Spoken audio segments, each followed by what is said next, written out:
The mission at Blessings of Hope is to facilitate food donations from these large corporations that have semi-load volumes of food available, and bring that in and make it available to the smaller food pantries, outreaches, halfway houses, where the bridge between the semi-load volumes and the 10 boxes that these organizations need for their outreach. The reason that we at Blessings of Hope do what we do is to empower individuals, empower organizations to reach out to their communities. When they had the ice storm down in Texas and the tornadoes in Kentucky, just being able to take loads down and just to see the devastation, you couldn't believe what nature does or can do, and seeing the people in so much need, not knowing where their next meal is coming from, and being able to be the hands and feet of God. The statistics show that approximately 40% of all food that's produced in America is wasted. It's right on the USDA website. You can check it out for yourself. And on the other hand, about 50 million people suffer from food insecurity. So to break that down for you, the food wasted is equivalent to a semi-load of food every 13 seconds.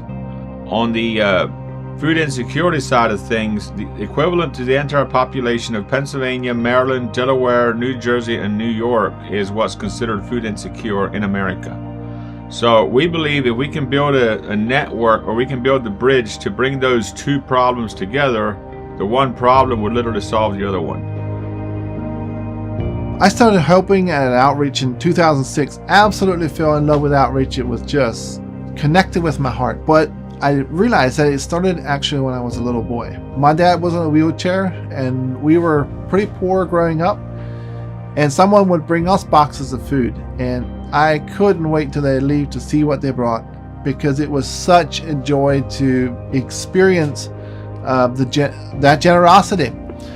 And so at that time, I decided to do something with my life to help people. We started packing 7 boxes a week, and it was pretty intense. Like, we didn't have any regular food sources coming in. We decided we're going to pack 7 boxes a week. We're either going to run out of food, or God's going to bring us some more food. So we started packing about 7 boxes a week. That went to 10, that went to 15, that went to 20, that went to 25, and so on and so forth. Just this morning, just the one volunteer shift this morning, we packed 1,100 boxes. What happens at Leola on a daily basis? So today we have 65 volunteers 3 times a day. And so all the things that are happening on that floor today would be anything from bagging bulk foods that come in 50-pound bags, flour, sugar, rice, anything miscellaneous, candies, and then also anything from plastic utensils to dinner rolls, breads, anything that comes in bulk, they bag down for us. Meats. Then we also do a lot of sorting produce, and then they also wash and clean berries like blueberries, strawberries, raspberries. My wife and I have been doing this for a little over a year and a half. We come over at least once a week in the mornings and bag the food for distribution. We really love it. We really feel like we're accomplishing something that there's a great need for, and people right now that the economic things are getting kind of tough, like they're in the need for food. So the volunteers also pack our Hands of Hope boxes. They are packed with food, and we do about 2,000 to 3,000 a week. And that's give or take whatever the orders are, and those are for ministries to give out right like that. And the biggest blessing for me is, when God already knew that this family was going to get the box, and it's in the box exactly what they prayed for. And so that's what touches my heart so much to the vision of what Blessings of Hope does. And for me, it's like I used to be a recipient, and now being able to give is just what I love to do. I meet a lot of people daily, a lot of volunteers. They have great and amazing stories of how Blessings of Hope has impacted them. A lot of people will actually go and share this blessing with other people. They tell their friends and their neighbors, and then their friends and neighbors come and volunteer as well. So about our warehouse in Leola, it's our main warehouse, incoming and outgoing. We have about 6 tractor trailers coming in today, about 4 straight trucks coming in, and there's such a big turnaround that some of it comes off the truck on the dock and then gets reloaded to go to our selection center. We have a truckload going to our Kentucky location selection center today. We have 12 straight trucks going to our Lancaster location, Franklin Street location today. What's happening in Campbellsville, Kentucky? The Gingrich brothers started doing a small outreach. They would come up to Pennsylvania to Blessings of Hope, get food and take it down, do some outreaches, and they wanted to do a Blessings of Hope in their area. Well, this was probably maybe 10 years ago when they first started talking about this. They want to do a Blessings of Hope. In 2020, we started Blessings of Hope in Campbellsville, Kentucky, at a small scale, and we are now serving over 100 ministries. Currently, we are in a building that we lease, and it's not big enough. It doesn't have a very good dock system and so forth. So we bought a property in Kentucky, and we are in the process of renovating that and adding a couple of docks. We are hopeful that will be completed by February of 2023. In Lancaster, at our food selection location, we welcome various ministries, whether they be churches, shelters, small food pantries, halfway houses, in order to select whatever types of food they need, pretty much, soup to nuts. Working at Blessings of Hope has been such an excitement for me to come in every single day. I have multiple ministries coming in, excited to tell me what they get to do, who they're serving. And one ministry that I love to think about is the way he explained. He said, imagine if you were to win $100 million. If you were to win $100 million, can you imagine the impact that would be in your personal life, in your family's life?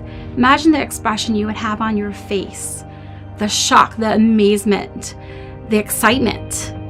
He said he experiences that every single day when he brings food that these people could not afford, the healthy, nutritious food that they could not afford to pay for themselves, and it's being given to them. And he is just excited to be able to come back every single time he can to be able to continue serving these people. Without Blessings of Hope, I don't know if we would be able to provide the nutrition, the proteins, the fresh vegetables, dairy products. You can just fill up so much cereal, crackers, and cookies, but Blessings of Hope has offered us a tremendous amount of opportunities to get more into the fundamental areas. Shop is an interesting word because one thing they cannot do is actually pay for food. Each of our ministry partners is registered in our system. They'll come in with a ministry access card, and they will scan that so we know they're in the building with us. And they will then go through our dry goods area, our cooler, where we keep our fresh produce and our frozen items, and they will select what they need. They may select as much food as they want. They may come in as often as they need. And when they're finished, we have scales in the floor. They weigh the food. They only pay a small fee per weight, but no matter what they select, all the food is free. We get it in for free, we give it for free, and each one of our wonderful ministry partners agrees they're going to give it away for free too. They're not going to sell it. A little bit of what happens at East Petersburg. We have 25 volunteers every morning. They're processing foods here, and then we also have a warehouse here, which is for overflow and overstock, mostly non-perishable items that we can get tractor trailer loads. on a dime, bring them in here, store them, and then turn them around back out to our selection centers and also for outreaches as well. In East Petersburg, we have the capacity to store 20 to 30 tractor trailer loads of overflow inbound product that we can then turn around and use wherever it's needed.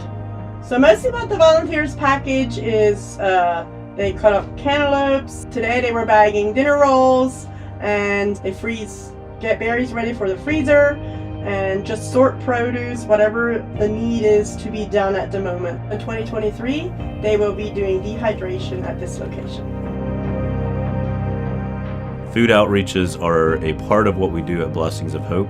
These food outreaches are typically where we're providing larger quantities of food to other nonprofit food organizations. Could be a food pantry, a soup kitchen, a church that is looking to make an impact in their community. They are looking for resources to be able to provide food to those in need around them, and we will provide those resources by bringing typically truckloads of food to them, and that is what we call a food outreach. The outreach provides an opportunity for an impact in the community locally where these outreaches happen. In Ephrata, there are some Ukrainian refugees who are living in that area, and they often come over to the Akron outreach each week. We're able to provide them food, we're able to share the love of Christ, and just pour into their hearts and lives in a way that we wouldn't be able to if it wasn't for that outreach. That's the impact that these outreaches have all around Pennsylvania, around New Jersey, Delaware, Maryland, the places that these food outreaches are happening each week. They're able to pour into that community by using food as a tool, but then also sharing the love of Christ, and gives an opportunity for you to meet somebody in their need and give them a hand up. Food dehydration is the next exciting big project that we're working on. We are currently have a small dehydrator here at our East Petersburg facility, where we'll be able to get started, figure out some of the processes. We're in the process of buying a facility in Elizabethtown, the former Darren Camp's grocery outlet. Our goal with that facility is to set up half of it for food dehydration, food processing, and the other half for a selection center. The process of food dehydration is basically taking fresh fruits and vegetables that the only reason we get them is because they're ripe. There's really nothing wrong with the product. We can take that, we can dehydrate it, give it a shelf-stable life, and utilize this for even international outreach to other countries. According to our research, dehydration shrinks the product to about 20% of the volume, but it retains about 98% of the nutrition.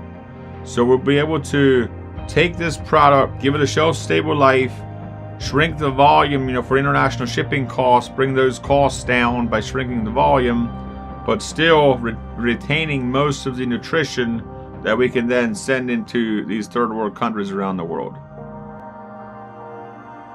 The thing that I always tell people, when I first heard about what Blessings of Hope did, and I wasn't thinking about working here or anything, I just said I thought it was the coolest thing I'd ever heard. I thought that the fact that what they were doing was feeding hungry people with food that was being wasted, it was just a cool story. And the more I get deeper and deeper into how the organization works, the more I believe that down to the end of my toenails.